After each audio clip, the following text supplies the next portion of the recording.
আসসালামু আলাইকুম। কেমন আছেন সবাই? আশা করি ভালো আছেন। আলহামদুলিল্লাহ আমরাও ভালো আছি। এই যে প্রতিদিনের মতো আরেকটা দিন শুরু হয়ে গেছে।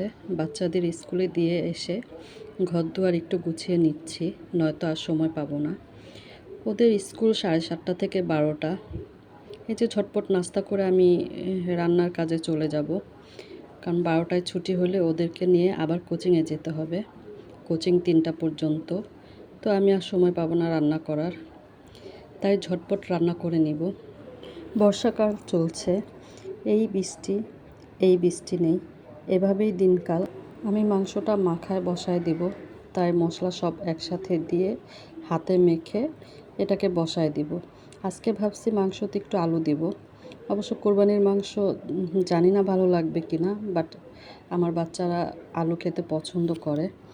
ওরা খালি আলু খুঁজবে, আলু কোথায় আলু কোথায়, তাই একটু আলু দিব ভাবছি। ডালটা আমি সাদা রান্না করব। জানি না এটা আপনারা কিভাবে খান। একদম কোনো মশলাই দিব না, শুধু একটু আপনার কাঁচামরিচ, আদা রসুন বাটা, আর হলো কি আপনার রসুন একটুখানি, লবণ, তেল, পেঁয়াজ এগুলো দিয়ে হালকা একটা মাখা দিয়ে একটু কম পানি দিয়ে আমি বসায় দিব। এটা খেতে খুব টেস্ট। আর এই যে দেখছেন আমার মাংস, ডালও বসায় দিয়েছি। এই যে মাংসতে আলু দিয়ে দিয়েছি। সকালে কাজে খুব প্রেশার থাকে।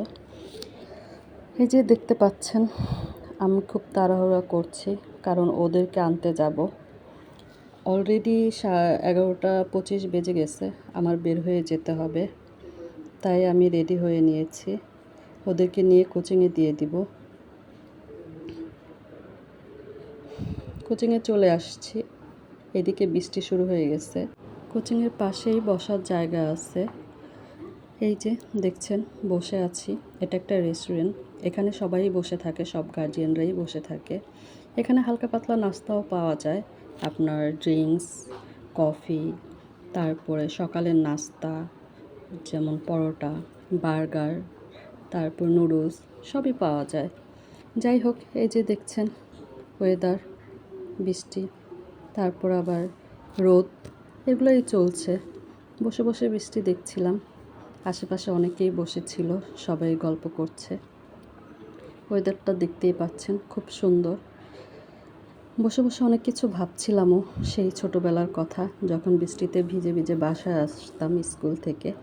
ওগুলোর দিনগুলো খুব মিস করি, স্কুল লাইফটা খুব মিস করি। যাই হোক, সবাই আমাদের জন্য দোয়া করবেন। আজ আর না, আল্লাহ হাফেজ।